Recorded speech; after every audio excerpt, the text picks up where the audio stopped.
Selamat datang di channel ini. Kadang sebuah kalimat terdengar begitu biasa, namun hatimu terasa terusik, seolah ada makna lain yang tersembunyi di baliknya. Itulah bahasa emosi perempuan.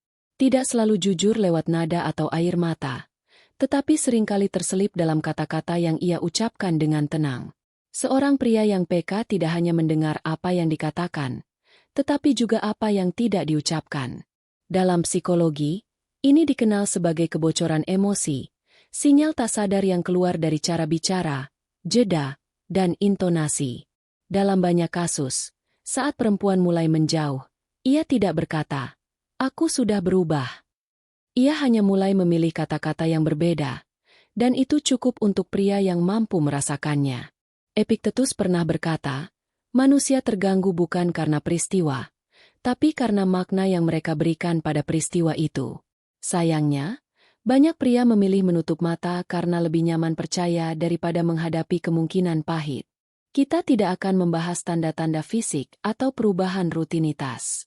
Kita akan masuk lebih dalam ke lapisan emosional yang tersembunyi melalui psikologi bahasa dan filsafat stoik. Bagaimana mengenali bahwa hatinya mungkin sudah pergi bahkan sebelum ia berani mengakuinya. Ini bukan tentang mencurigai, tapi tentang bersiap agar kamu tidak menjadi orang terakhir yang tahu ketika cintanya sudah bukan milikmu lagi.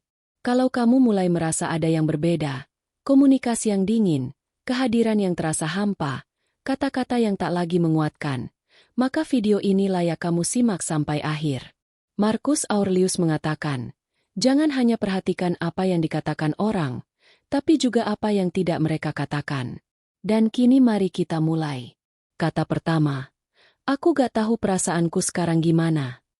Kalimat ini terdengar samar, seperti kabut yang menutupi jalan setapak, tidak menunjuk arah tetapi juga tidak mengajak berhenti. Disitulah bahayanya, karena kebingungan emosi seringkali bukan awal dari pencarian, melainkan penanda bahwa seseorang sedang kehilangan kemauan untuk bertahan. Dalam psikologi kognitif, seseorang yang benar-benar jatuh cinta tidak bingung soal perasaannya. Cinta memberi kejelasan. Ada hasrat untuk tetap dekat. Ada kecemasan jika kehilangan. Ada kerinduan meski baru saja berpisah. Maka ketika dia berkata, aku gak tahu perasaanku sekarang gimana, itu bukan refleksi dari hati yang jujur, tapi sinyal bahwa hatinya mungkin sedang berpindah, perlahan tapi pasti. Ada dua kemungkinan yang harus kamu pahami dengan jernih. 1. Ia sedang berada di persimpangan emosional, di antara dirimu yang setia dan seseorang yang baru yang mulai mencuri perhatiannya. 2. Ia sudah tahu kemana hatinya ingin pergi, tapi masih belum siap menjadi tokoh jahat dalam kisah kalian. Maka ia memilih menggantung, berharap kamu yang lelah lebih dulu agar kepergiannya tampak wajar. Ini adalah fase yang disebut ambivalensi emosional, ketika seseorang menarik dan mendorong dalam waktu bersamaan. Ironisnya, inilah celah paling umum yang melahirkan pengkhianatan. Ia tidak datang dengan dramatis, tidak dengan pertengkaran hebat, tapi dengan satu kalimat ambigu yang tampak seperti kejujuran, padahal bisa jadi adalah penyangkalan yang disengaja. Epiktetus berkata, bukan kejadian yang melukai kita, tapi penilaian kita terhadap kejadian itu. Jika kamu menilai kata itu sebagai angin lalu, kamu bisa tertidur di dalam badai. Tapi jika kamu memaknainya sebagai sinyal, kamu sedang menjaga martabat sebagai pria yang sadar. Jangan langsung marah, tapi juga jangan tertipu simpati. Seorang perempuan yang benar-benar mencintaimu tidak akan membiarkanmu menebak-nebak isi hatinya. Cinta sejati tidak membuatmu bingung, justru membuatmu merasa pasti meski dunia sedang runtuh. Kalimat, aku gak tahu perasaanku, bukanlah fase, melainkan cermin. Jika kamu melihat dengan jujur ke dalamnya, kamu akan menyadari cintanya tidak hilang, ia hanya tidak lagi ditujukan untukmu. Jangan berdiri di pintu yang sudah tidak ingin dibuka dari dalam. Itulah ciri pertama. Kata kedua, kita butuh jarak dulu. Sekilas kalimat ini terdengar dewasa, seolah ingin memberi ruang bagi kedewasaan tumbuh, memberi waktu untuk mengolah emosi dan menata kembali hubungan. Tapi apakah itu benar? Pertanyaannya sederhana.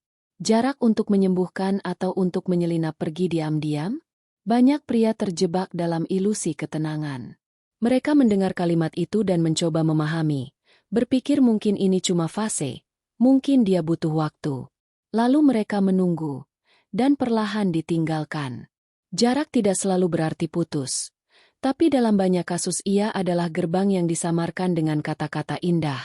Yang menyakitkan bukan perginya seseorang, tapi bagaimana ia merancang kepergian itu seolah-olah kamu yang memintanya diam-diam lewat pengertian. Psikologi sosial menemukan bahwa perempuan yang masih terikat secara emosional tidak mencari jarak, mereka mencari kedekatan. Mereka akan mendekat, bukan menjauh, akan menangis di pelukanmu, bukan meminta kamu pergi. Perempuan yang masih memilihmu tidak takut terlihat rapuh, karena dalam hubungan yang tulus kelemahan bukan sesuatu yang disembunyikan, melainkan dibagikan.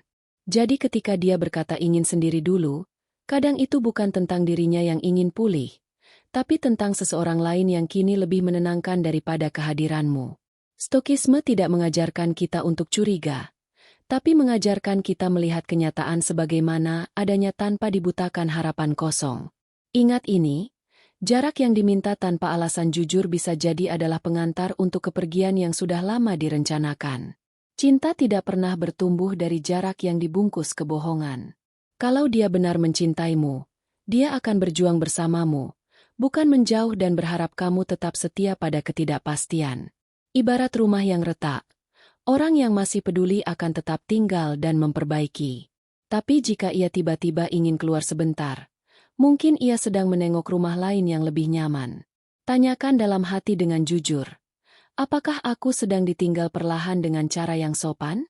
Kebenaran meskipun pahit jauh lebih baik daripada harapan yang digantung lalu dijatuhkan tanpa peringatan. Kata ketiga, kamu terlalu baik buat aku. Saat seseorang berkata demikian, yang terdengar seolah kamu adalah sosok sempurna. Tapi kenyataannya, kamu sedang ditinggalkan dengan cara yang paling lembut namun paling membingungkan. Kalimat ini bukan tentang kamu, ini tentang dia. Tentang seseorang yang mulai merasa tidak bisa jadi dirinya sendiri saat bersamamu. Ketika seseorang merasa tidak bisa hidup sebagai dirinya yang sekarang, ia akan mulai menjauh meski tanpa konflik apapun. Psikologi perkembangan menyebutnya sebagai identity dissonance, sebuah ketegangan batin saat seseorang tumbuh menjadi versi baru dirinya, namun merasa hubungan yang sekarang tidak lagi mencerminkan siapa dia. Mungkin dia mulai menyukai hal-hal berbeda. Mungkin dia menemukan ruang yang lebih liar, lebih bebas, lebih menggairahkan di tempat lain. Dan kamu terlalu stabil, terlalu dewasa, terlalu tenang. Dia tidak siap untuk kebaikanmu, karena kebaikanmu menuntut kedewasaan yang belum tentu ingin dia perjuangkan. Disinilah pelajaran stokisme begitu relevan. Kita hanya bisa mengendalikan siapa diri kita, bukan apa yang orang lain inginkan dari hidup mereka. Jadi ketika seseorang meninggalkanmu karena kamu terlalu baik, jangan ubah dirimu untuk membuat dia tinggal. Siapapun yang pergi karena kamu terlalu baik tidak pernah berniat mencintaimu dalam utuhnya kebaikan itu. Mereka tidak mencari hubungan, mereka mencari cermin yang bisa menampilkan versi diri mereka yang paling mereka sukai. Jika kamu mencerminkan tanggung jawab dan kedewasaan sementara mereka masih ingin berlari bebas tanpa arah, maka perpisahan itu bukan kesalahan, melainkan keniscayaan. Kamu terlalu baik buat aku, adalah kode halus bahwa ia sedang berpaling, bukan karena kamu kurang, tapi karena dia belum selesai dengan dirinya sendiri dan kini menemukan alasan baru untuk mengganti arah, mungkin bersama orang lain. Jangan memaksa menjadi buruk hanya agar seseorang merasa cukup untuk mencintaimu. Kata keempat, aku butuh waktu buat diri sendiri. Di permukaan, kalimat ini terdengar bijak, seolah ia sedang ingin bertumbuh, menenangkan pikiran, atau mencari jati diri. Tapi berhati-hatilah. Dalam psikologi hubungan, kalimat ini seringkali bukan refleksi diri, melainkan jalan pelarian yang terdengar suci. Kenapa? Karena orang yang benar-benar ingin memperjuangkanmu akan belajar bertumbuh bersama, bukan memilih pergi sendiri. Mereka tidak butuh menjauh untuk menemukan siapa dirinya. Karena dalam hubungan yang sehat kita bisa tumbuh tanpa harus kehilangan satu sama lain. Lalu kenapa dia bilang begitu? Karena bisa jadi ia tidak ingin menyebut kata selingkuh, tapi sedang menciptakan ruang untuk membuka pintu lain tanpa merasa bersalah. Psikologi relasi menyebut ini sebagai emotional distancing. Dia mulai menciptakan celah agar ketika akhirnya memilih orang lain, ia bisa berkata, "Aku kan sudah minta waktu buat sendiri, dan kamu setuju." Itulah bentuk awal dari sebuah pengkhianatan yang disamarkan sebagai perjalanan pribadi. Marcus Aurelius pernah menulis, "Kita tidak takut kehilangan seseorang, kita hanya takut kehilangan ilusi bahwa kita dibutuhkan." Karena itu, jangan terjebak oleh kalimat manis yang tampak dewasa ini. Jika dia butuh waktu untuk dirinya sendiri, tapi kamu mendapati dia semakin aktif dengan orang lain, tersenyum lebih lepas di tempat yang tidak kamu tahu, maka yang terjadi bukan pencarian jati diri, melainkan proses transisi hati. Ia sedang bersiap pindah, dan kamu hanya diminta diam agar tidak menghalangi. Kalimat, "Aku butuh waktu buat diri sendiri," bisa jadi bukan permintaan ruang, melainkan permintaan izin tanpa berkata jujur. Satu langkah kecil dari bentuk pengkhianatan yang masih tersembunyi di balik topeng perenungan diri. Jika dia butuh waktu, gunakan waktumu untuk menemukan kebenaran, bukan sekadar menunggu seseorang yang sudah berjalan lebih dulu ke arah yang berbeda. Kata kelima, "Aku gak mau nyakitin kamu." Diucapkan dengan lirih, lembut, kadang disertai mata berkaca-kaca. Terdengar seperti bentuk empati, seperti cinta yang tidak ingin menyakiti. Tapi justru disitulah racunnya tersembunyi. Jika benar dia tidak ingin menyakitimu, mengapa kalimat ini muncul justru saat hatinya telah berpaling? Dalam psikologi hubungan, kalimat ini termasuk dalam self-image preservation, bentuk perlindungan terhadap citra dirinya sendiri agar tetap terlihat baik meskipun telah melakukan sesuatu yang melukai. Ia tidak ingin menjadi pelaku, maka ia menyampaikan niat baik sebagai kedok dari keputusan buruk. Seolah-olah kamu disakiti karena dia terpaksa, bukan karena dia memilih jalan keluar bersama orang lain. Padahal kenyataannya, rasa sakitmu bukan karena nasib, tapi karena seseorang memutuskan untuk tidak jujur sejak awal. Seperti kata Seneca, orang bijak bukan yang menghindari rasa sakit, tapi yang tidak berbohong untuk menyamarkannya. Maka ketika seseorang berkata, "Aku gak mau nyakitin kamu," kadang itu hanyalah versi paling halus dari perpisahan yang disampaikan oleh seseorang yang sudah terlambat menjaga hatimu. Jika dia benar-benar tidak ingin menyakitimu, dia akan jujur sejak keraguannya pertama kali muncul, bukan setelah orang lain telah ia beri ruang. Jadi, kalimat ini seringkali bukan bentuk kepedulian, melainkan bentuk penebusan dosa batin agar ia bisa pergi tanpa merasa jahat. Kamu yang mendengarnya sedang diminta memahami luka yang kamu sendiri tak diberi pilihan untuk menghindarinya. Kata keenam, kita beda tujuan hidup. Kalimat ini sering terdengar bijak, rasional, bahkan seolah diucapkan oleh seseorang yang dewasa dan penuh pertimbangan. Tapi dengarkan baik-baik. Ini bukan hanya soal perbedaan arah. Ini adalah cara halus untuk berjalan pergi tanpa terlihat sebagai pengkhianat. Dalam banyak kasus, perbedaan tujuan bukanlah awal dari perpisahan. Ia adalah dalih yang dipakai saat hati telah berpindah arah tetapi mulut belum berani berkata jujur. Coba renungkan, jika benar tujuan hidup berbeda, mengapa dulu bisa bertahan sejauh ini? Mengapa baru sekarang ia merasa visi kalian tak sejalan? Ini bukan tentang visi. Ini tentang perasaan yang sudah berubah dan kini butuh alasan yang terdengar beradab agar bisa pergi tanpa menanggung rasa bersalah. Dalam psikologi, ini disebut cognitive reframing, membingkai ulang keputusan menyakitkan agar tampak lebih masuk akal dan tidak menyakiti ego sendiri. Dengan kata lain, aku bukan meninggalkanmu karena orang lain, tapi karena kita tidak lagi cocok secara prinsip. Namun yang sebenarnya terjadi bisa sangat berbeda. Mungkin ia telah menemukan seseorang yang membuatnya merasa lebih dilihat, seseorang yang seolah memiliki arah hidup yang sama, padahal itu hanya pantulan dari rasa ingin yang belum selesai dalam dirinya sendiri. Stokisme mengajarkan kita melihat realitas, bukan ilusi.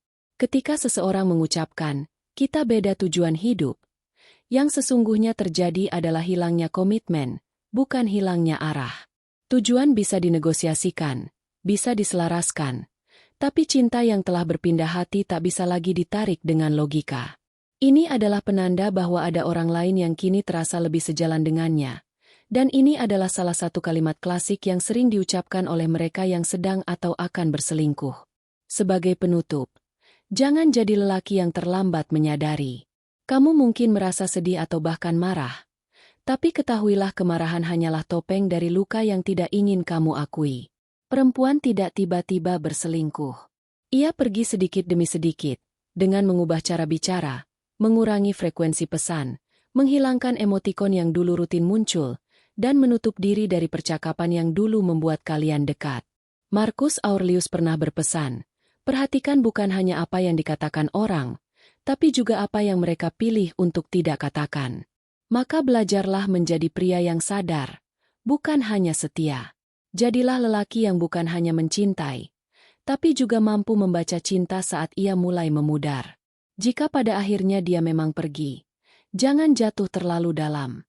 Karena kehilangan orang yang tak bisa menjaga kepercayaan adalah kemenangan yang tak terlihat. Renungkan semua ini baik-baik, bukan untuk membuatmu curiga, tapi agar kamu bisa berdiri lebih kuat ketika hati diuji oleh kenyataan yang tidak kamu harapkan. Jika video ini membuka wawasanmu, subscribe channel ini. Di sini kita belajar bukan hanya memahami orang lain, tapi juga memahami diri sendiri. Sampai jumpa di video berikutnya. Dan ingat, lelaki sejati tahu kapan mencintai dan kapan melepaskan dengan kepala tegak.